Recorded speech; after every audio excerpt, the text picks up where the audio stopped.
Mr. DJ. Hey, check this out. We got a great show coming your way.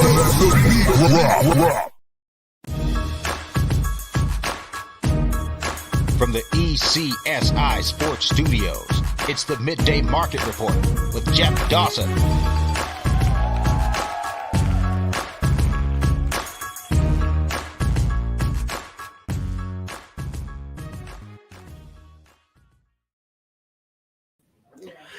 Good afternoon, sports fans from all around the globe. I am the host, Jeff Dawson, East Coast Sports Investors. This is your closing bell / midday market report part 2. And it's Tuesday, right? February 7th, 2023. It's been a while since I've had Riley here. All on me, guys. It's not Riley. Don't DM Riley and say, where the hell you been? It's all on me. But that's for another show. Today we're going to do is try to get you caught up in some action for tonight. We got some about 30 games in college hoops. We have some NBA. We have some NHL news. I haven't talked to Riley about the Kyrie situation. Just got off the phone with good friend and colleague Brady Tinker from Dallas. Get the inside scoop on the Kyrie Irving trade itself, why and how it went down. And, we're going to have a good, busy week. To all the ECSI VIPs, I don't know what to say at this point. Going back to mid-December when we closed December in 2022, 26-5. January came in the start of 2023. We start out 12-2. And now the start of February, we are on an 11-0 heater. Last week went undefeated, 7-0 on individual graded plays. Sunday, 3-0, hit 2 action parlays at plus 520 and plus 824. There, come out of the gates last night with the Panthers, plus 105, 7-1 victory against Tampa. Pizza and beer money on the Panthers team total over 3.5. They scored a touchdown and an extra point, plus 125. I think it was 130 it actually was. And tonight the VIPs already have today's single selection, our solo shot, we like to call it. But without further ado, let's bring him in from Chicago himself, the one and only Mr. Riley Magnuson. Good afternoon, sir. Good afternoon. Happy Tuesday, my friend, to the one of the hottest men on the planet over here. My goodness, I'm glad to be back as always. Obviously, for those who didn't see, the only thing you didn't mention, I've got first one was last night. Blogs on the East Coast Sports Investors site going forward. My blogs right now, Bulls blogs. Most days, not every single day this week after last night, taking a couple days off with the trade deadline. Don't want to get put in any traps, and then I have a trade slip the pick out from under us, you know what I mean? And I didn't get a chance to get my PGA blog. We'll have one out coming tomorrow. I've got my at least 2 guys right now locked in. Tinkering, considering another guy or 2, but we'll have another guy there. But I'm sad we missed out because, or at least your viewers missed out because I hit my first outright of the year, my friend, with some top 10 and 20 action as well with Mr. Justin Rose this past weekend.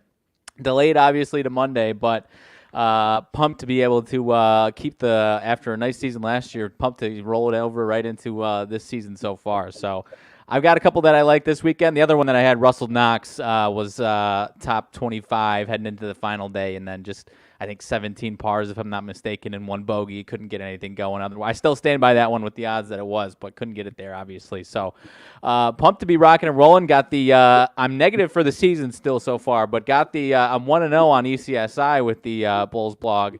So only a couple more wins and I'll be back in the green. Hopefully that's the change that I needed to get that off and rolling. And obviously, depending on how much time we have with trade deadline, you mentioned the Kyrie situation. My Bulls are kind of appear to be standing pat, but we'll see here in a couple days. But nonetheless, obviously happy to be back, my friend, and decent college basketball slate to talk about tonight as well.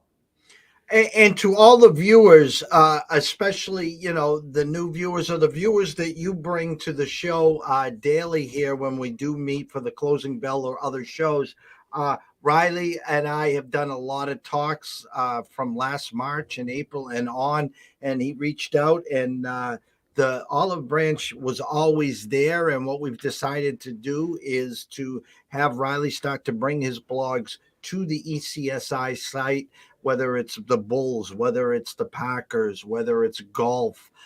So you'll be able to go to our site and also go to Riley's and read these blogs on a daily basis.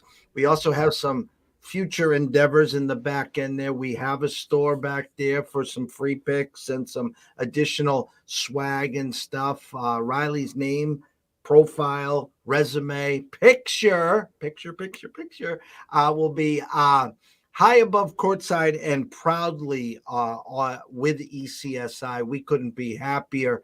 As I like to tell Riley, it's the son that I never had, sir. No, I very much appreciate you. Yeah, and I only mentioned PGA and the Bulls, obviously. But its season's obviously over. Maybe I'll have some off-season thoughts or anything. But weekly Packers blogs as well once that gets back up and rolling. Not sure. I assume I'll have some White Sox stuff, if not MLB as well. I haven't really written many White Sox blogs in the past with 162 games. Save those for your and I shows for the most part. But maybe I'll get, I assume, especially once NBA is done with, I'll want to get back to something in the summer. So I'm sure I'll have that. And then, maybe some Big Ten blogs as well. I haven't done any for the basketball season. We've saved those for our previews. But back when football season was rolling along, I had most weeks a Big Ten blog as well. So very happy to be there, my friend, and here as well. So we're cooking along, and obviously you as hot as you are, and some nice golf picks definitely helps along the way as well here. It's funny because a good friend of mine locally, he got involved in the one and done golf pools, whether it was Patrick Mayo or with Rick Gaiman on CBS, and now back-to-back weeks. He was a week ahead. Last week, before he had Justin Rose 2 weeks ago, he didn't have him last week, and it was funny because I piggybacked 2 weeks ago on his day pick, and I had Day 2 weeks ago, and I had Rose in the queue to go on this past week, and I backed off, and I took one of the favorites, Griffin, and I took Dietrich. And again, both of those are still on the driving range somewhere, if not on their way to this week's event. So, but a lot of stuff is brewing here, and exciting times with all the stuff, all the sports, all the niches that you carry from Chicago area. We talk about East Coast, West Coast. Scotty Webb from Florida. You're from Chicago. Obviously, we got Brady in Dallas. We got Dave Sharapan in Vegas. We got Pop DiBiase in LA. We're really starting to cover the map. We got obviously Andrew McGinnis from Canada.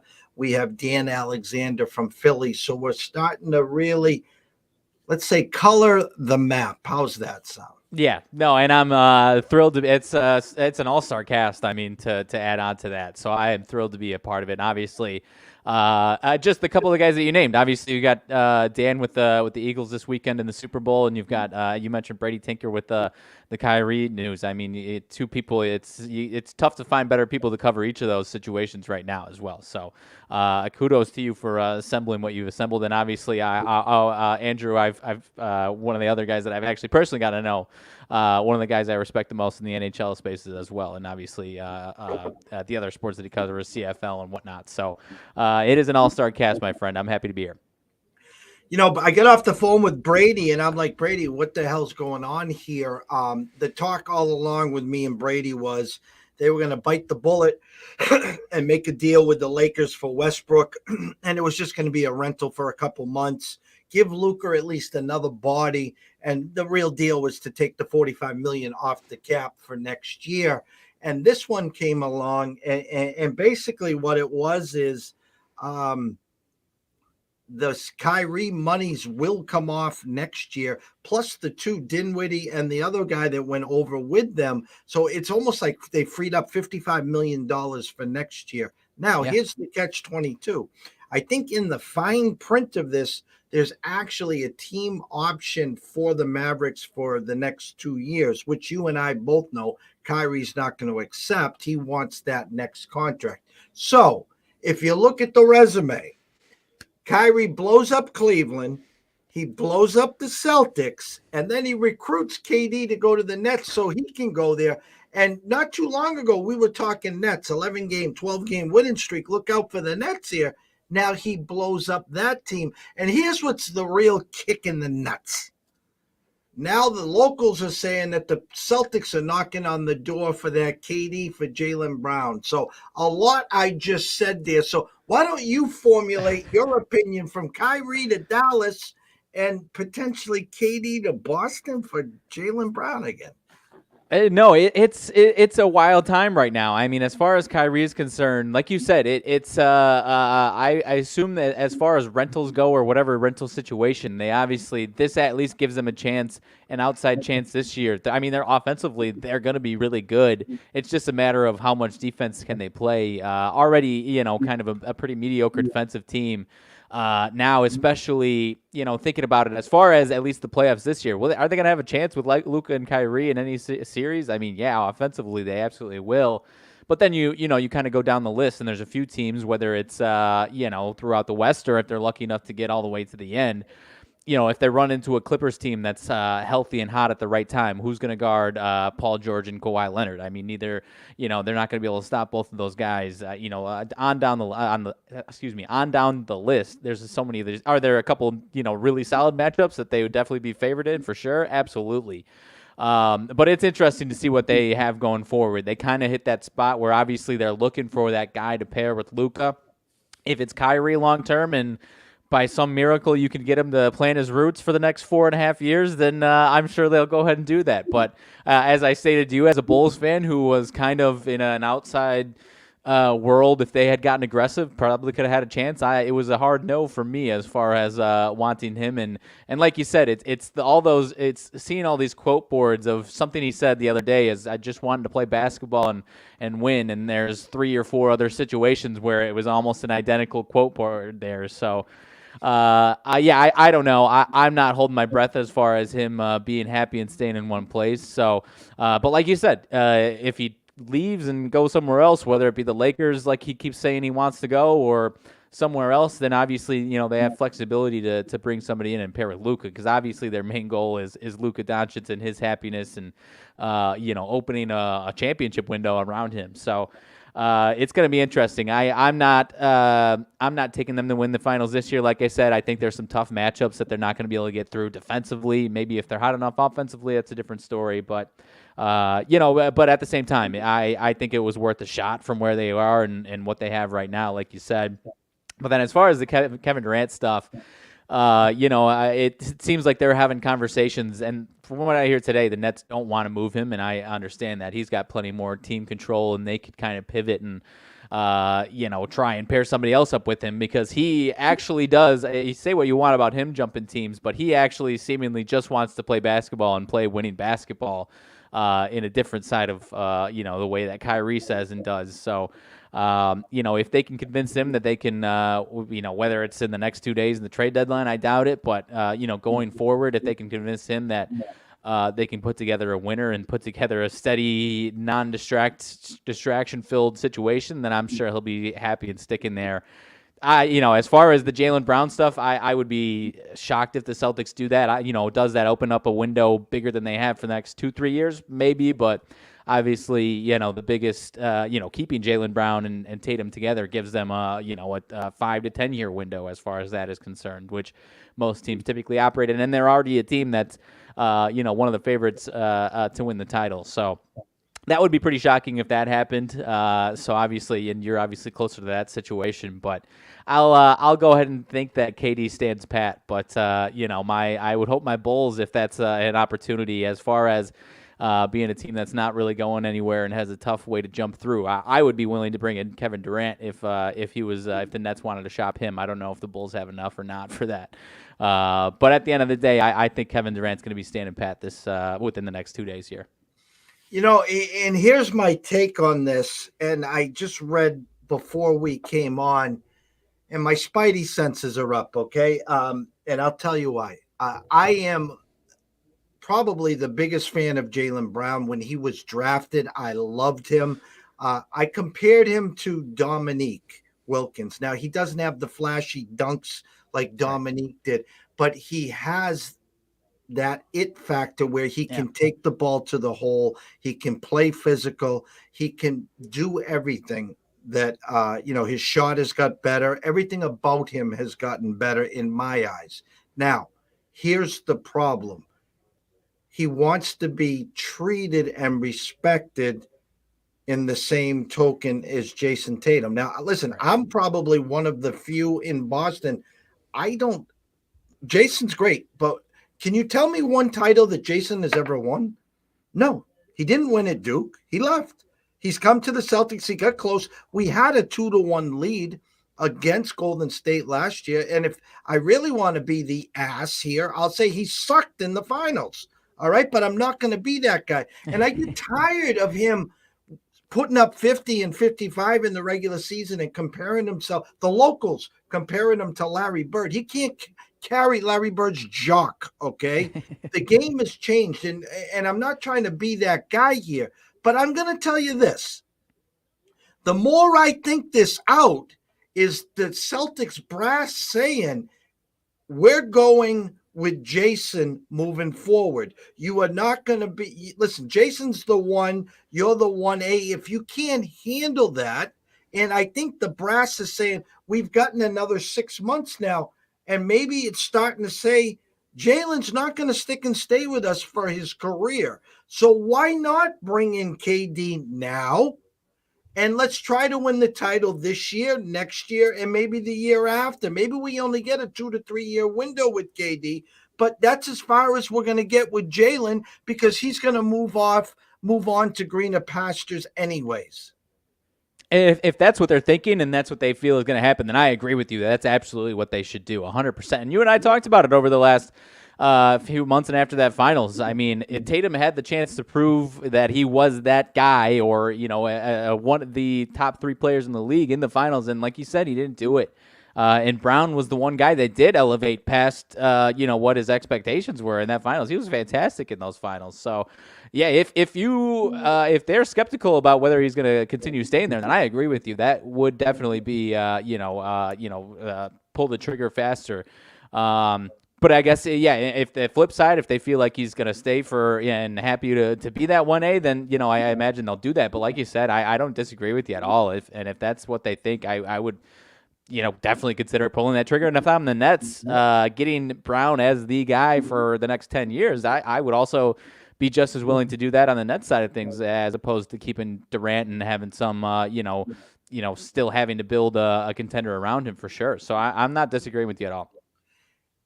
I don't consider myself to be Shams here, okay, or Woj or anyone else on Gambling Twitter when it comes to the NBA. I'm salty. I'm the 80s, 90s guy. I hate this NBA right now. I hate it. Charles Barkley was on Smoke this week or last week talking about it's a 3-point shooting contest, and there's only 2 guys that back into the rim. It's Embiid and Joker. So I'm going to ask you, outside looking in, would there be a better 1-2 punch in the NBA than KD and Tatum?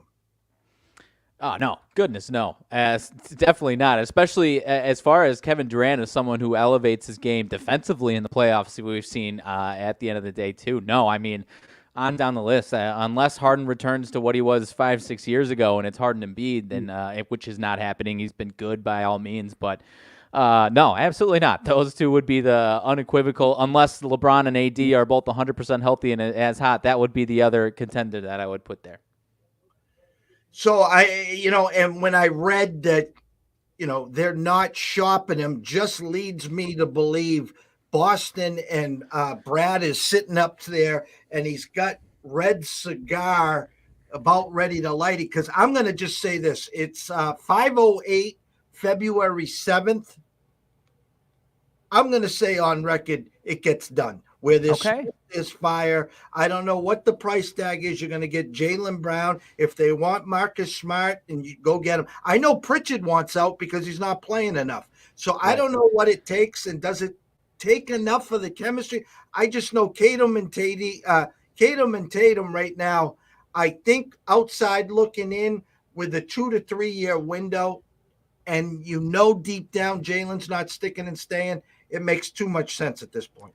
And I also saw today, I don't know if you've heard anything about it, Grant Williams wants to be paid 18 to 20 million or something along those lines. That's another guy that's and a lot of these role players are asking for that much money, and some teams that love him enough will pony up, and otherwise those are when the Charlotte Hornets of the world or whoever else scoop up and have to overpay for a guy like that. Because obviously that guy wants that much money on a second, third contract or whatever it is. It hasn't been paid as much, and the Hornets obviously I always use the Hornets as the default answer for that, but it's a handful of other teams that have to overpay for that. Guys will take money over, being the eighth guy on a title favorite like he's been with the Celtics. So. Like you said, at the start I said it's not happening, but if you could definitely convince me that Jaylen Brown isn't sticking around, then I'm not disagreeing with you. I love the prediction. As you said, a nice slate, 30-plus games in college hoops. I'll just take that. My team, UConn, is the marquee game. I'll just go with that for now. Tip off at 6:30 on Fox Sports at the XL Center. Along with your Rutgers, Indiana game, which we'll get to. I'll just say outside looking in, my numbers were 4.5 with a 152, now 148 and a 4.5 at Circa. I'll just say this, guys. My UConn team, which I am on record at 14-0, number 2 in the country. I told everyone, don't get the banana in the tailpipe. They're way ahead of schedule. And I'm going to say it again. They're playing like ass right now, guys. They are. Now, maybe they pick it up. They didn't play well on Sunday against Georgetown. They snuck out with a victory. Maybe they were peeking ahead. And as a season ticket holder, 10 rows from the court, Stores versus the XL Center is it's apples and oranges, guys, okay? Yeah. So you get a Marquette team who beat this UConn team on New Year's Eve, now coming to the XL Center, which is a lot better than Stores. I'm telling you, it's a Marquette number. Now, maybe they're trying to trick us here, okay, because UConn's not playing good, and Marquette is playing very, very well. So being a Marquette number, I hope UConn comes out guns a-blazing. They usually don't, especially at the XL Center. I'm hoping, A, UConn wins, B, that they cover and they smoke this team, but C, I will have my pom-poms and popcorn and just watching this game. Yeah, I'm with you, and I to give you any optimism, I hope it's just a close game and maybe UConn wins and doesn't cover. Like you said, it does appear to be a Marquette number. I guess the silver lining is that despite how well Marquette's playing, they've hit the easiest part of the Big East schedule, I guess, and they haven't really been playing at the top half of the conference with the last few Seton Hall, DePaul, Nova, and Butler, and maybe now they're going to get a little shell shock with one of the top half teams. That would be my silver lining for you and optimism. But I'm with you. I'm staying far away from it and definitely grabbing my popcorn for this one as well. I hate when I'm right. I do. And at 14-0, I'm just like, guys. I know. I'm like, come on, guys. Listen, it was great. And the problem is the kids start reading this, and they're like, we're the number 2 team in the country. No, you're not. Well, no, that's what it says right here. I don't care what it says. You're not. and the play has gotten lackadaisical. The defense has gotten stagnant. Their defense, you can go through the whole, you can go to the rim. You're not supposed to with Sonogo, with Jackson. The list is endless here. And I just hope that they turn it around in time when they get to MSG for the Big East tournament. They get their 4 or 5 seed, wherever it is, because it's not going to be a 1, 2, or 3 seed, guys. I'm sorry, it's not. And I'm going to say this right now because we haven't done a show in a week. I still stick to it. The best team in the country is Houston. The best team in the country, pound for pound, is Houston. Yeah, they have offensive woes. I get that part. But good luck trying to beat them come the tournament. That's all I'm going to say. Yeah, no, I don't disagree with you at all. And I think Purdue's fantastic. I don't think they're head and shoulders above everyone the way they've shown. Obviously, just got clipped off by Indiana the other day. So, and could any of these teams go on a huge run? Absolutely. And I had Indiana as well, so I'm jumping for joy in that one. But the other one, same time as that UConn game, going over to my Big Ten neck of the woods, Rutgers and Indiana, team I just mentioned. Rutgers gets a nice win at MSG on, I think it was Saturday, against Michigan State by 6. another one. That was a rare one. I rarely ever go anything past minus 50 or 160 or anything like that on the money line. I went a little steeper on that one because I felt strongly that they were going to get the win, and they ended up covering, but it was Michigan State going for a layup at the end that got blocked to cover, and obviously. That was a decider on the spread, so I would have won if I went to the spread, but it would have been a little more concerning there. But Indiana, I mean, I'll have to pat myself on the back on this one as far as they're just the hottest team in the Big Ten. Clearly, last week against Maryland, caught in a peek ahead spot to that Purdue game. So, this one's tough for me. I'm staying away. I think this one could be a really good game. These two teams, I think this is another kind of revenge spot here for Indiana. They played in early December, and Rutgers got the win when Indiana wasn't playing as well. So maybe it's I'm staying away from them after the huge emotional win the other day, and maybe this is a tough spot for them. But they're playing really well, and they're just a really, really good team right now. So I honestly don't know what to expect. I'll say it's kind of coming down to the last possession, and it might be a 2 or 3 point game. So I guess I'm leaning towards Rutgers cover in this one. It's funny because my initial outside looking in, I thought it was a Rutgers number. Now go back to the preseason. There were some experts that thought Indiana was the team to beat in the Big Ten. They're playing great right now. I had a lot of questions yesterday.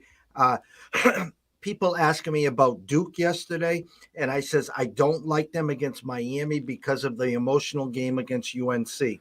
People asked me about Texas yesterday, and I said the same. I says I didn't like them in that spot, and I think this is the same thing for Indiana. They just beat Purdue. Now, I was the one yelling and screaming on Saturday because we had Indiana. We got them at plus 1.5, I think it was. We had them plus 105 on the money line, but go back in their resume. They have blown some big leads in the second half. And I was cursing myself for not playing them in the first half. And here comes Purdue cutting it close, but hats off to Indiana. They staved them off. Tough bounce back spot here. So we're going to get a true value test here on is Indiana here to stay, or does Rutgers hang around enough and try to steal this game late? Yeah, and right now these are the only, aside from Purdue, the only two teams in the AP top 25 right now. So, and I was going back to the other day, Purdue. Another reason that I loved it was Purdue. As good as they've been, they've skated by so many times on the road on these 2, 3, 4 point wins on the road. So it was another spot where it just felt like they were due to drop one out right there. So. Let's see. We can wade through some of these other games before. There's a couple other Big Ten games. UNC and Wake Forest. I didn't have many strong thoughts on this one. UNC minus 1.5 on the road here after that game against Duke. I don't know what to expect out of this one. UNC obviously has been inconsistent, 2 straight losses. Wake Forest finally bounces back after a rough stretch against. They win against Notre Dame on Saturday, I think. Any thoughts on this one at all? Again, I think Carolina in a bounce back spot. Preseason was supposed to be an amazing team. Again, ACC down this year. On KenPom right now, NC still ranked 36th, Wake Forest 66. KenPom has it 78-77. Our numbers overnight had a pick'em at 154. If anyone is looking to scratch an itch on this game, I hate to be public here or whatever. I think this is a track meet. I think this game probably most likely goes over the number. It's an absolute coin flip on who wins the game. Maybe Wake Forest starts to put a couple together. It's a good spot for UNC in the bounce back, but I don't like it because I don't like this UNC team. So if you were going down this game, I would pizza beer on the over. That's where I'd go here. I could buy it for sure. That one's at 6 my time, 7 your time there. Let's see. Skating on. There's a few really good games in the evening, 8 p.m. window, 9 p.m. your time. TCU, Kansas State. K-State at home, -5 against TCU. A lot of people love both these teams. It looks like, from what I saw, I think the public was on Kansas State in this spot. I'm going to double-check that info real quick. I see 69% of bets, 79% of money on Kansas State in this one. They've lost 2 in a row at Kansas and then home this past weekend against Texas.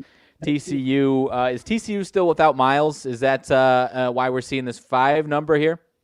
Lampkin now probable, Miles down to doubtful, expected out indefinitely. Okay. So, yeah, if Miles was in and we were sitting at a 5, then I'd say definitely a K-State number. But, yeah, I even especially even going into college basketball, I don't love playing with injuries here. I think it's as good as he is. They still put up a fight against Oklahoma State. Almost covered that one, 4.5 there. So I'm going to stay out of it. But any feel on this one whatsoever for you? I'm the same way. I had a 3 with a 148. It's now at circa 5 with a 149. The overnight number to me was a TCU number. Now with 5 and with the information, again, we don't like to run to the window because of an injury, but I would expect a K-State bounce back here with a victory. I don't like the hefty price of 5. Again, that's all predicated on the injury there, but the overnight number was a TCU number. Yeah, I agree with you there. The other Big Ten game tonight that is interesting here, kind of a sneakily pretty hot Maryland team at Michigan State here. Obviously, everyone's it's approaching Michigan State Tom Izzo season here. Only 3.5. I see down to 3.5 on one spot, 4 in other locations. Michigan State is the favorite at home in this one. 130.5, 131 there. I don't know. This one's tricky for me. Maryland's won 4 in a row. Their defense has actually been fantastic the last 6 games or so here. 81-46 win at Minnesota in the last one. A lot of these wins they've had have obviously come at home, though. But Michigan State, I'm not in love with them this year at all. They've lost their last 2. I had Rutgers, obviously just mentioned them. Rutgers in that spot the other day. I had Indiana a couple of weeks before that. So I don't know. This one's tricky for me. It seems like both these teams are playing slow-paced and have been playing to the under. I would like this to be down in the 120s if this was going under. I'm almost thinking there's going to be some points in this one. Riley, you're spot on. You know, the apple doesn't fall far from the tree, I will give you even some more added bonus coverage Go here. ahead. My overnight number was 1.5 with a 131. So I'm going to ask you a question. Michigan State, Izzo, Sparties, Izzo's Armies. It's that time of year. The overnight number was 1.5. There's only one direction that number can go, correct? Correct. Okay. And you're spot on with the total. So with that said, it's a Maryland number, which everyone knows our past history with the Maryland. Duck, because it's going to be 18-3 when you turn the game on, number one. Number two, you're spot on with the total. This number is begging for an under. We talked about a few Saturdays ago, the paint dry. I think it was like 19-18 at halftime. So my 2 words of wisdom here would be an overplay, and it's a Maryland number. And they got every Saturday there's a Big Ten paint drying game. It was Michigan and Rutgers this past weekend. I had Rutgers on the money line, but it was an ugly game to watch, 100%. So, and like I said, Maryland, their last 6 games, I think it's 5-1 straight up, and their defense has been great. 58 points. They held Michigan to 58 points. Lost at Purdue, but held them 58 points. Obviously, Purdue plays a slow pace there. At Maryland, held Wisconsin to 55. Nebraska held them to 63. Last week, a red-hot Indiana team held them to 55. So, yeah, I am. I was skeptical on the spread, but like you said, I agree with you. And this game seems like it should be flying over. So that one is probably the one that I've been most interested in today, as far as the college basketball board is concerned. Spot on, kid. Spot on. All righty. What about this other one here? I haven't had much action on either of these teams in a while. I think I had NC State a few weeks back, maybe. But NC State at Virginia. It was on an action parlay. I wish I would have taken it outright. I had Virginia Tech the other day. Huge win for Virginia Tech there. Virginia, number 8 team still in the country right now. 17-4, -7, 7.5. It looks like across the board, 7 or 7.5 there. 133.5 there on the total. What were you thinking with this one? As far as was that a big enough statement for you to be interested in the spread? Then obviously kind of similar story with the total on this one a little bit here. Well, Riley, I'm telling you, maybe we should take a few more days off. You're reading my playbook here. I'll give you the overnight numbers, and you tell me where we're going here today. boy. Okay. We had a 6.5. Okay. Okay. Let me give you the total, the overnight ECSI number here, via thanks to Spank Odds. Yep. 139. And now we have a 133 and a hook. So this is a game. ECSI only gave out one game today. One game today. And I think you know what we gave up. All right. Was it this game, though? Okay. Well, you won't confirm or deny. You just nod your head, whatever. But no, I mean, as far as teams that you're looking for that total number there, Virginia, especially in a bounce back spot. And this NC State team can score some points as well. So that's a really good game. Two top 25 teams as well there. And NC State's got 4 wins in a row there. So was interesting to see how big that spread was for sure there without looking deeper into that. And NC State 3 out of 4 at home. So obviously a tough road test here at Virginia there. So I mean, okay, we talk about certain teams. You go way back to the Princeton teams where they took the air out of the ball. We go back to the glory days of Virginia when you got 115, 118, 120 over-unders. Oh, yeah. We talk about the Wisconsin VCU was one of those glory teams days. for a while. Correct. Wisconsin, 112, 115, 122. When you got a Virginia team with a 139 overnight, which is now 133 and a half, but if you buy the hook is 133, hint, we got this game going over. Yes, we do. All right, guys, hold on. Let's just sound the horns one time, okay?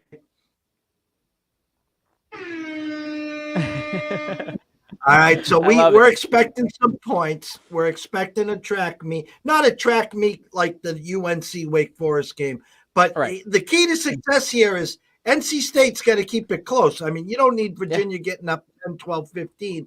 Keep it close. When you got overs, you're obviously looking for the last 2 minutes and the fouls and the back and forth. But we think this game goes flying over tonight. I love it. Same time in the SEC. We haven't talked much about the SEC. Arkansas at Kentucky. 16-7. Arkansas at 6. Both teams 16-7. Kentucky minus 5.5. Let's see. What is that? 138.5, I believe. 137.5 in one spot. 138.5 for the most part on the total there. These two teams have been obviously kind of all over the map this year. Arkansas is playing pretty well right now, though.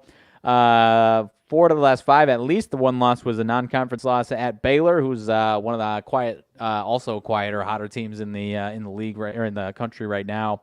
2 decent wins. South Carolina, not too much to write home about, but that win at home against Texas A&M is another kind of sneaky team, Texas A&M for Arkansas. And Kentucky also playing a lot better. They've also been winning aside from a non-conference loss at home against Kansas. Nice win over the weekend at home against Florida. What were you feeling out of this one? Another either of these teams to keep it rolling? I mean, Kentucky minus 5.5. I know a lot of people love this Arkansas team as well, so that was a little interesting to see from my perspective. Overnight number 3 with a 140.5. It's down to 138 and 6. Now it's circa 5.5 across the Vegas Strip. I concentrated on this Kentucky team on Saturday, trying to watch them. Let me just pull them up for a second. Ken Palm's got them third, Arkansas 27. Ken Palm's got Kentucky 72-69. So we know about their star rebound machine.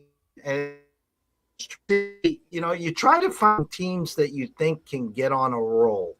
And this is one of those teams that in their darkest moment, after losing by 26 to Bama, then they lost to South Carolina as 18-point favorites at home.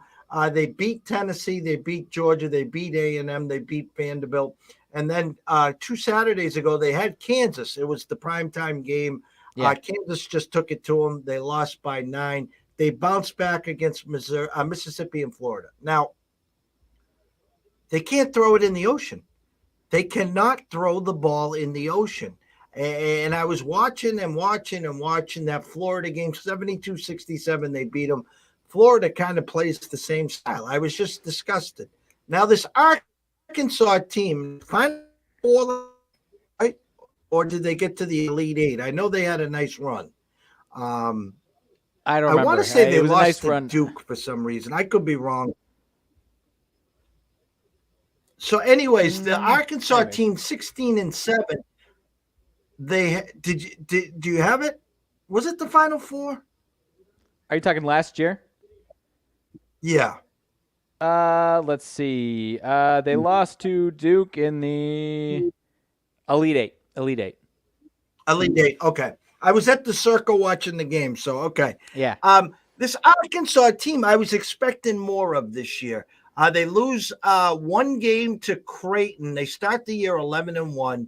They lost to LSU at LSU by 3, which is a bad loss, as bad as LSU is. They beat Missouri when Missouri was peaking. Then they lost 4 in a row to Auburn, Alabama, Vanderbilt, and Missouri. They come back with Mississippi, LSU. Then you talked about Baylor on the road by 3. Bounce back, 11-point win to A&M and a 2-point win to Carolina. I don't know which team of each is going to show up. I'd like to say it was an Arkansas number, which is now 6, and at Circa. They're begging us to go run the Circa and play Arkansas plus 6. I think the numbers got out of control, but usually when you think that, you go and take the cheese, and then Kentucky can't miss, and they win by double digits. So the number's out of control. If you wanted Kentucky, it's too late, unless you got, big kahunas and you're not afraid of 5.5 or 6. So what the market is telling me is Kentucky wins today and they win convincingly. I just don't like what I've seen from either team this year. Just they can't shoot. Right. And I'm seeing even I was kind of wrong. It's almost 70% of bets and money on Kentucky on even at the spread that we're seeing here. So, and it's another one of those teams that, I guess people don't have the same love for Arkansas that they have in the past. So I kind of am with you on this one. It's a little fishier than it doesn't seem as simple as that line movement is suggesting. And I'm with you. I'm not touching it, but I wouldn't be surprised to see Arkansas getting the win in that one there. So let's see. Any other ones that were interesting to you? Those are the big games of the night. A couple other decent games. Let's see here. Walking back a little bit. St. John's Butler, two teams. St. John's didn't live up to as much hype as they were looking at there. The underdogs on the road against Butler. Do you like Butler in that spot, or is that a total coin flip there? I'd say St. John's got to be one of the disappointments of the year. Ken Palm still has them at 86, Butler at 111. Ken Palm's got it 73-72 Butler. Let me pull Butler up. That smells so bad. Butler's lost 5 in a row and 7 of their last 8. Their only win was a stunning 8-point win against Villanova. They got St. John's tonight, Xavier on Saturday. On Friday night, the Fox game on Friday night. St. John's has lost 4 of the last 5. Their only win was to Georgetown by 2. They did beat Butler and UConn. They got Providence at home on Saturday. So here's what I'm going to say. I'll go on record that says Butler is the spot tonight. If you play them, just take them on the money line and just don't pizza and beer, because this St. John's team, they'll be peaking for Saturday's game and they'll probably upset Providence. Fair enough. No, I'm with you. I'm not touching that one, but was curious if you had any thoughts there. That's about all I was interested in college basketball here. I guess another good SEC game, Auburn and Texas A&M. A&M -3. Let's see. Another, like I said earlier in the show, Texas A&M, one of these sneaky teams in the country, took down Auburn a couple weeks ago, if I'm not mistaken, at Auburn, 79-63. This Auburn team has been all over the place, 43-46. Got jobbed out of a last-second shot for three free throws to tie it up, but an ugly offensive performance against Tennessee, obviously, there. Buying Texas A&M as a sneaky team, or you like an Auburn bounce back here? Overnight numbers 2.5 with a 139. It's 3 now with a 138 at Circa. Again, the eye test, very disappointed in Auburn, yet they're 24th on Ken Palm, A&M 38th. You did say something that does revenge spot. A&M 8-2 in conference, only losses at Arkansas and at Kentucky. Saturday beat Georgia by 25, 16-7 overall. As you said, they beat Auburn already at Auburn by 16, 79-63. Pull up the Auburn resume. And Mr. Pearl and company 17-6. Losers of their last 3 out of 4. A&M at home at West Virginia. They beat Georgia at home by 21. Then they just lost to Tennessee 46-43, which could have been a football game. I mean, those guys couldn't throw it in the ocean. And I said this sarcastically. If Tennessee ever matched up with Houston in the tournament, first 1-35 wins that game. I'm going to go on record here. Now, here's the problem, though. Big problem here. Auburn at home Saturday to Alabama. So if I'm going to use the Butler and St. John's Pekin, I did like the revenge factor for Auburn here against A&M. But I'll say this. I could see them peaking, losing here, and beating Bama on Saturday. I'll keep my eye on that. I did like the revenge spot, but with Bama at home on Saturday, I would rather have them lose tonight and really be looking at them as a home dog on Saturday against Bama. Yeah, no, I totally agree with that angle 100%. Texas A&M, both these teams are just two teams to mention. Obviously, good chance they're both tournament teams as long as they don't collapse. So it's a pretty important game there as far as that game tonight in the SEC. So anything else in college basketball before we move on? Yeah, a couple smaller games. They were intriguing. I thought the Cincinnati at Tulane was interesting, only a 1 there. Dayton at VCU was a 2.5. The public's now pushed that one up to 4. No respect to the Flyers there. There was one other one. Ohio was a 3-point favorite at Northern Illinois. Now 5 there, which I think Northern Illinois could be sneaky tonight there. Had Air Force a 1-point favorite overnight against Colorado State. Now a pick 'em with a 1 in some spots, Colorado State. I think the Force is a little sneaky there. A late night game for actual junkies. Nevada at New Mexico. I had a 3.5, now 4.5. Nevada could be sneaky there. And the stench of the stench tonight. San Jose State at Fresno State. I had Fresno State 1.5 overnight. It's now pressed to 3. And I just want to bring that up. The money line's gotten out of control, and I hate to leave a 2.5 on the desk. But I just want you to smell this one for everyone watching and listening here. Let me grab it for everyone here because I don't want to be misquoted here. Okay. San Jose State, 103 per Ken Palm. Fresno State, 166. San Jose State is currently 14-9 and already beat Fresno State by 10. Now they go to Fresno State, who is 8-14. And yes, exactly. It was a 1.5, now 3. So I think Fresno State gets it done, guys. I'm just not paying the price at -160 on the money line, and I'm not laying the 3, but it's the stench of the night. And good luck if you play San Jose tonight, but Fresno State is the play. We just missed the numbers, and I'm not laying 160. Yeah. No, I'm glad you point that one out because that one that is pretty damn stinky for sure there. So let's see. Moving on to the NBA, I mentioned I had Spurs team total under last night for the Bulls blog, got to the window.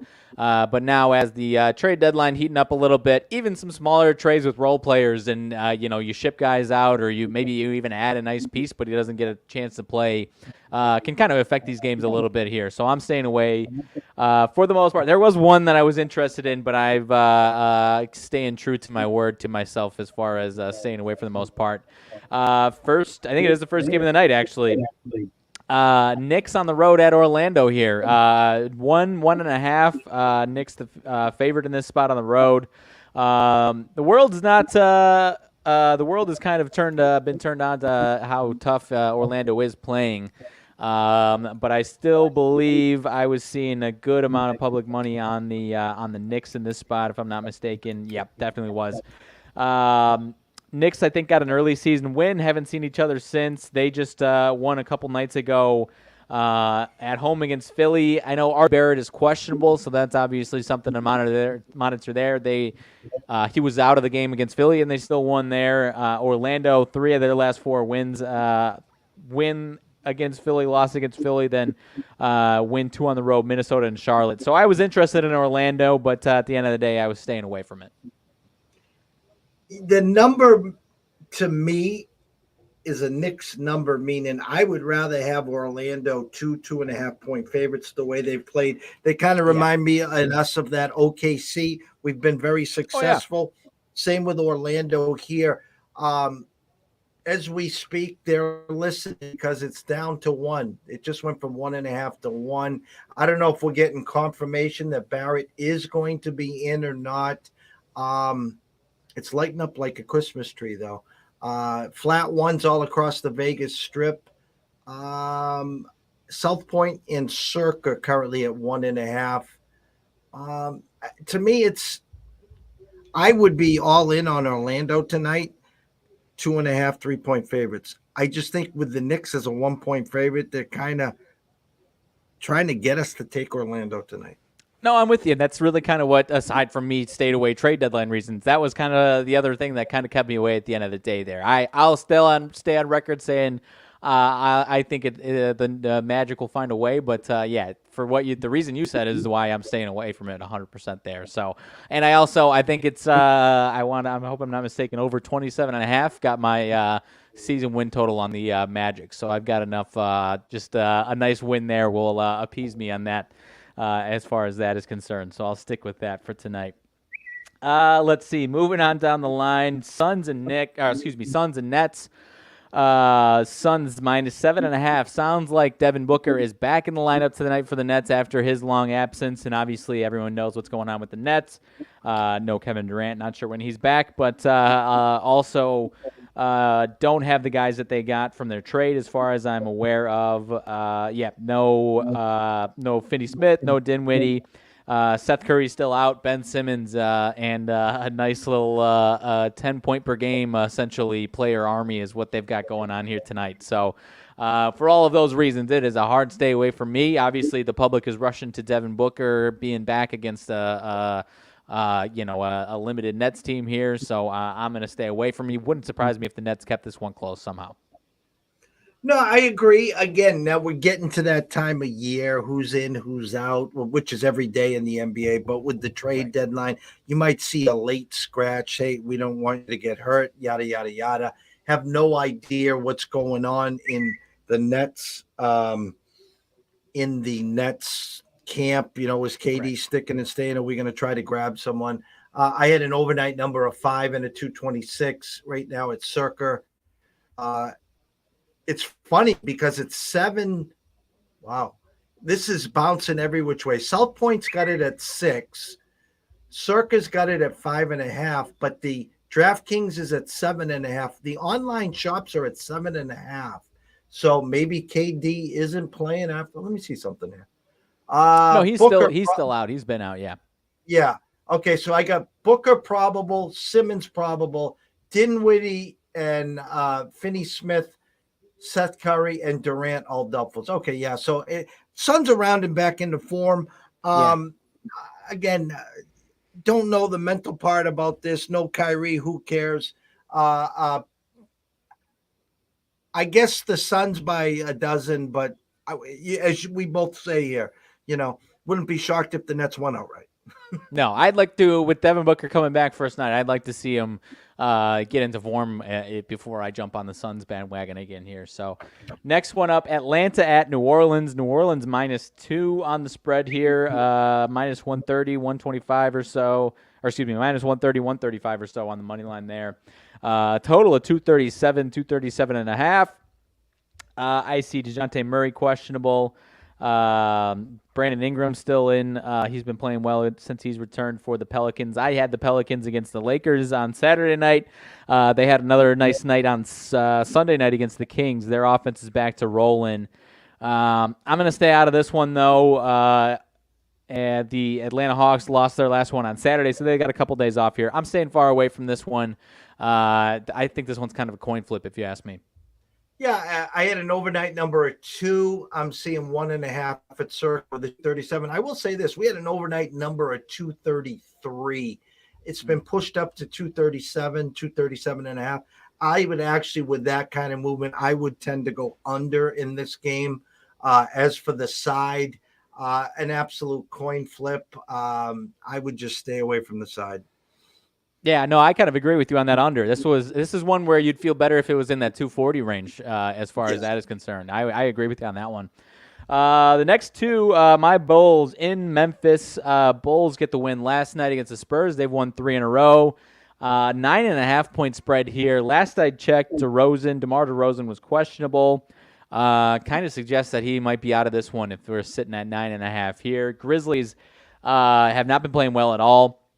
Offensively or defensively, so you would expect some bounce back for them. And as far as the Bulls is concerned, this is night 2 of a back-to-back.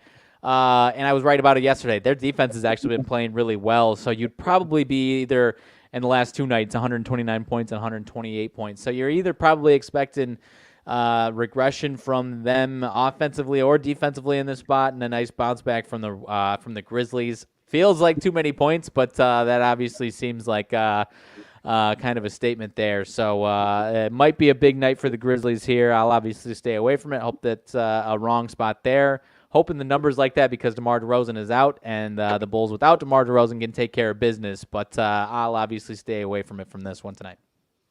Yeah, I had a 7 with a 230.5. Now it's circa 233.5 and a 10. I guess everyone's expecting a big win for the Grizzlies here. Your Bulls, I can't get a good read on them. I can't. I've actually had some good reads on them. This is not one of them. No. They're like my White Sox. They've won their last 3, so now in the spot where they're playing a good team, who knows? They get close to 500 and then they fall flat on their face. So I don't know. If DeMar DeRozan is playing and we're sitting at 9.5, then I'm definitely concerned, and it's definitely a big Grizzlies number. If he's out, I might have more optimism that the Bulls without DeRozan can put something together and have a nice night here tonight. No, I agree. I just, the 7 number, now the inflation, I'm trying to look at my notes here. I got DeRozan questionable, Williams questionable, Caruso questionable. The number, the way it's moving, is telling me that DeMar's probably not going to play. That's my gut with the way that's moving. And again, NBA and injuries, it don't matter. If they're going to play, they're going to play. I'm not buying the move at all. For me, it's Bulls or bust. But again, if with that number, I'm going to say DeMar doesn't play tonight. Yeah, I'm with you. And I saw, hopefully it was a handful of hours ago, Patrick Williams is probable. If he's out, then that's really tough for their defense because Caruso's been out and questionable as well. So that's even tougher if he's out. But I did see probable there. So hopefully that's not a big change in the next couple of hours before game time. 2 more left. This one's interesting. Wolves and Nuggets. Nuggets at home in this one. These 2 teams just played each other. Jokic was out of that game. The Wolves were 9-point favorites at home and won by 30 points, I think, 128 to 98. Now Jokic back in, and the Nuggets look like they are favored by 8.5, 9.5. I think there are a few guys questionable, mostly for the Wolves. I still see Murray questionable for the Nuggets, but Rudy Gobert questionable last I checked for the Wolves here. So I'm going to stay far away from it, and I guess I'll lean towards the Nuggets taking care of business in this one. Aaron Gordon probable, Jamal Murray questionable, Jokic probable, Anderson and Gobert questionable. I keep going back. I'm not patting myself on the ass here, but when Denver was struggling a couple months ago, I said keep an eye on that price there. They're the team to beat out west, and they've risen to the occasion. And Jokic going for what, a three-peat on the MVP. And I saw. One of the experts talking about, they need a dog in the race. That one guy that we need a shot, and they talked about Jamal Murray as maybe being that alpha dog this year. I think they get the bounce back. I think they said, all right, anything you can do, we can do better. Again, an inflated number. We had 7.5 and 235.5 overnight. The total's down to 234 at circa, and 9 right now. So I think Denver gets it done, though. Yeah, but they're also a team that could be probably are going to do something in the trade deadline here. So another team that I'm just staying away from because, they might add somebody, but it might take them shipping a couple of their bench guys out and being a little thin. So obviously it's unlikely that happens in the next few hours, but that would be a reason I stay away from them completely this week altogether here. But I agree with you. I think they are the team to beat in the West right now for sure. And then last game of the night on TNT here. Obviously, Mr. LeBron James, 36 points away or whatever the hell it is, at home here tonight versus the Thunder. 6.5-point spread. Obviously, the Lakers a little inflated here. 239.5. If Lou Dort was playing, I'd be all over LeBron's under in this game. But unfortunately, Lou Dort is not playing tonight for the Thunder. They haven't been playing as well the last few games, but I'm not touching this one. But I did put, just because all I had to do was put 10 cents on it. I bet more than that, but DraftKings has a thing where you bet anything and you're entered into win $38,000 or something like that. So I put 15 cents on the Thunder money line in this one tonight. I don't know. They have not been playing as well, the Thunder, the last few days. Lou Dort being out, one of the reasons. I think he's been out the last 5 or 6 games in there. Losers of the last three of their last 4. 2 of those games are Golden State, though. But you would think that they're pretty spirited tonight. Someone was already on their team was already tweeting about they've got one of the better wing defenders in the league or something along those lines. So you would probably feel like there's a spirited performance from the Thunder tonight. Unless LeBron is hell-bent on putting up 40 tonight, it seems like whether it's, 2 days away from now, on Thursday night against Milwaukee is the circle date, it seems like. So I don't know. I'll lean towards the Thunder taking care of business tonight. I mean, you talk about scripts. I don't like talking about scripts and all that stuff. And the funny part is the way I understand it is the Lakers and Giannis are the TNT late game Thursday night, aren't they? I would imagine so. I haven't looked ahead. I'll double check for you though. Yes, that is correct. Okay. And there's probably only 3 or 4 games on the docket that night? 4 games total, yes. Yeah. Okay. So if there was a prop that says under 36.5 on LeBron, I would take the under there. That's number one. The total I had was 237. It's inflated to 239.5. I would take the under there as well. LeBron is not scoring 37 or more tonight, people. He does, God bless him. Congratulations. I would be shocked, more than shocked. I don't know if I was going to ask you this question. Were you buying the LeBron unhappiness, how he wanted Kyrie back? We won together. We know how to win together. That was all on the GM saying, Kyrie, you're not going to get your way. I'm not sending you to LA. Were you buying that or not? I think he would have been happy for this year to get him, but I don't think he's, really cursing the sky. I don't think he's throwing in the towel or anything along those lines. I would have been happy and they would have been better, yeah. But I think he'll move on from it for sure. Yeah, I had a 7 with a 237. It's down to 6.5. I think people are starting to buy into, hey, I think the Lakers will play well tonight. I think LeBron will play well tonight. But I think everyone's focus is on to Thursday, where they expect him to break that record. And I wouldn't be shocked if they blew him out and then in the fourth quarter, LeBron's on the bench. I mean, I could be totally wrong. I don't know, but I don't think he gets it done tonight.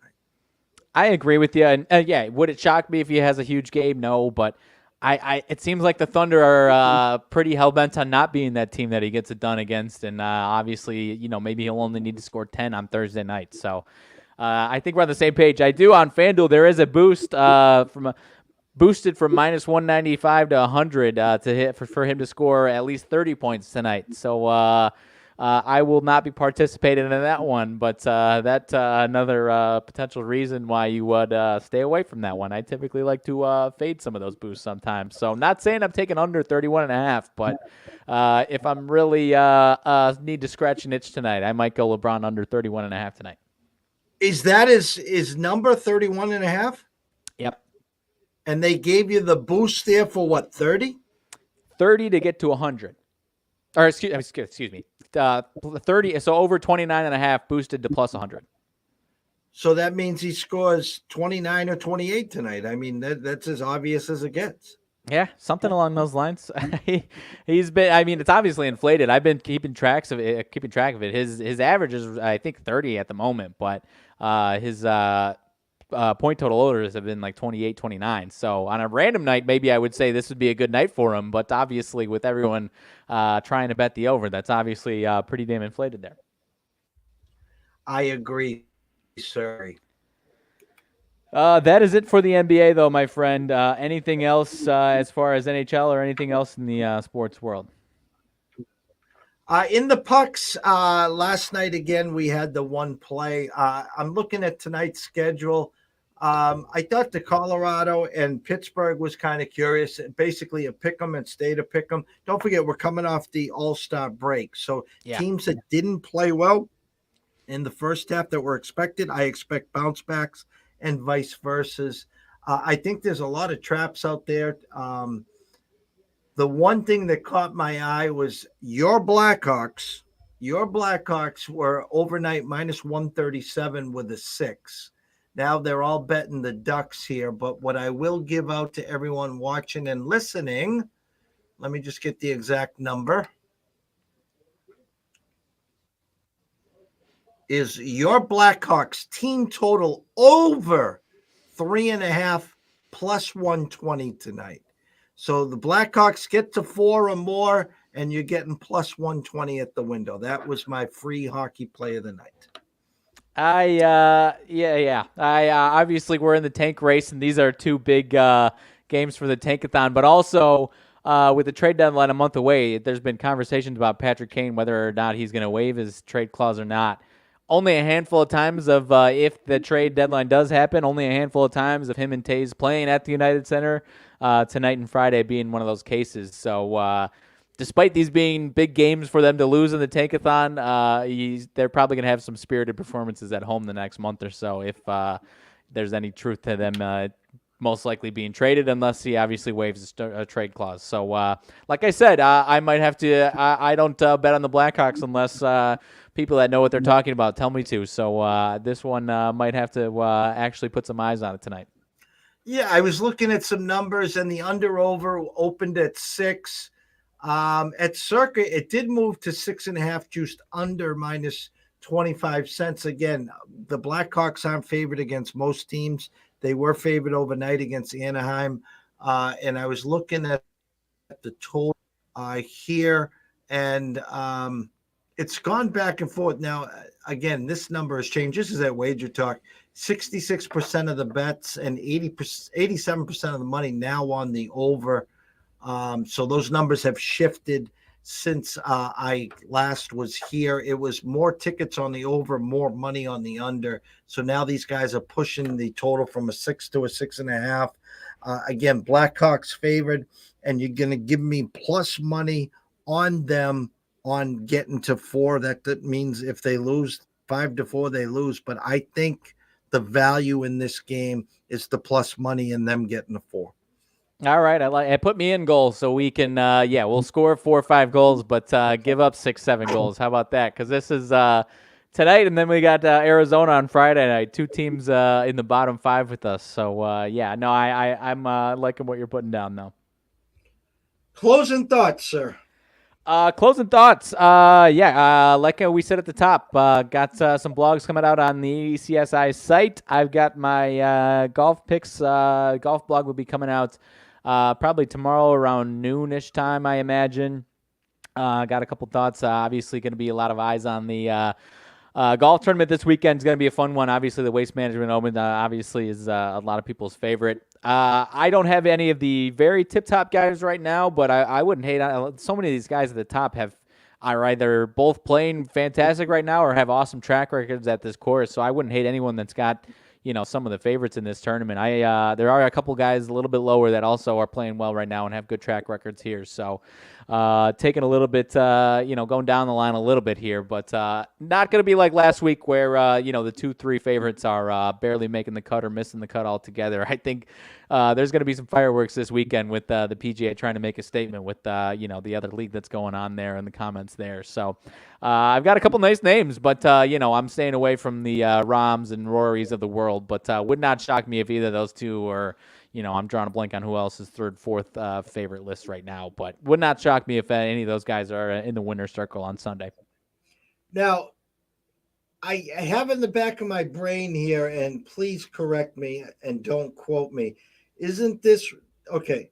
Rahm, who I'm thinking of Arizona State and Rahm, but there's someone. Yep. Yes, okay. Yeah, Rahm. Waste Management. Okay, that was one. Number two, a good friend of mine threw out two names to me. This was just a quick eye test and numbers test. And you said some of the bigger names. You threw out Xander and Matsuyama. Matsuyama, I'll tip you off right now. That is one of my two plays for the weekend. Matsuyama, he's best I saw 35-1, and I'm drawing a blank on what I caught top 10 and top 20. That was one of my names. Xander, that was the other big name that I was kicking because I think he's got 5 runs. I don't know if it's the last 5 years, last 5-6 years, all in the top 20. I think there's a few guys that are like that are some of the big names, and they've just been lights out at this tournament. Xander is one of those guys one of the bigger names that I was kicking around. Like I said, I don't quote me, but I think he's got 5 runs of all top 20s at this tournament. Matsuyama's won twice. I think he withdrew once. It's like 8 runs. He withdrew once for whatever reason in 2018, and then I think one time outside the top 20, and it was like 40th. But he's got a couple wins and a couple top 5s. I think he was 8 last year, and then.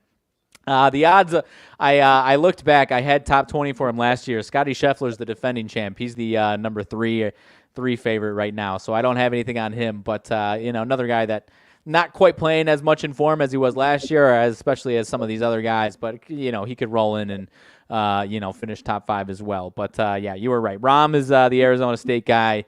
He obviously could have this one circled. But Matsuyama, I think 9th, top 10 for sure, if not 9th, I think. At the Farmers, his last run. So it seems like he's been kind of building up to this one a little bit to maybe climb back in the winner's circle. And then the other one, I'll write about it more. Theegala was another one that I was interested that I've got to play on. He was 3rd here last time. Another one that seems to be kind of just building up to this one. I think he was top 5 a couple weeks ago as well. So those are the two guys at the top of my board, and then I'm glad you mentioned Xander. He was up there as well. I can't wait. I'm going to dig in tonight as we get 28 minutes from tip-off from XL Center. Very, very interested in the first 5 to 10 minutes from the Huskies. They've had some offensive problems, and Marquette is not one of those teams like an Xavier and Creighton that you want to get down early. I just, speaking from my experiences, I think it's a disadvantage for UConn to play these games at the XL Center. I know it's Hartford. It keeps that Hartford family affair back and forth. The hockey team used to play there. Now they're built, I should say, their own hockey arena. Now it stores. I really think that the men's basketball team need to cut the umbilical cord and just say it's time there. Just got anyone betting on Georgia tonight. Terry Roberts, the point guard or shooting guard, downgraded to will be out due to concussion. So anyone on Georgia there. But yeah, I'll be interested in that game. And then obviously the nightcap will be interested to see the Virginia game against NC State. Waiting, we're on such a heater right now. It's just kind of comical how shit falls into place. You take them while you can because when you start losing a couple games, they come crawling out of the Yeah. woodwork, sir. 100%. And yeah, like you said, I can't wait for what we've got going on the rest of the week. And yes, get your popcorn ready because it's a good college basketball slate tonight. And then yeah, like I said, I'll have golf blog out tomorrow. And then yeah, if we're talking, maybe we'll have more thoughts the rest of the board as far as the golf tournament is tomorrow. Starting up on Thursday morning, I think 8 a.m. or so, something like that. Yeah, and it's good theater for the afternoon, waiting for the kickoff on the Yeah. Super Bowl there as well. Tomorrow, 10:20 a.m., Julian Edlow from DraftKings will be on. Was supposed to be this morning. We had some tech issues on his end, so we're going to go there. 1 o'clock, Andrew McGinnis from Wager Talk will be on. We'll be talking the return of the pucks there, and then myself and Riley around 4:30 will get you caught up to speed. Thursday is absolutely wall to wall with guests, new guests. John Murgis at 10:30 a.m. At 12:30, must see TV. Bill Krakenberg. Crack wins. He's gifting us a 30-minute appearance. He is on VSiN at 11 and Fox at 1, so he's squeezing us in at 12:30 there. And then we're going to catch Dan Alexander at 2:30 from some real live Philly talk there. Friday, the return of Zaid Hussein. Will be talking UFC. And then, I didn't bring this up because we've been on for so long today, but the return of Conor McGregor. Conor is coming back. So Yes. that is, we'll talk about that. So just action packed, and we're only getting big and bigger here on the ECSI Media Group. So everyone have fun tonight. Any questions, comments, concerns, complaints? You can reach me at EC Sports Invest. You can reach Riley at Riley_Magnuson1. And we'll answer back. We're not shy here. So everyone have a good night. Behave yourself, and we'll see you soon.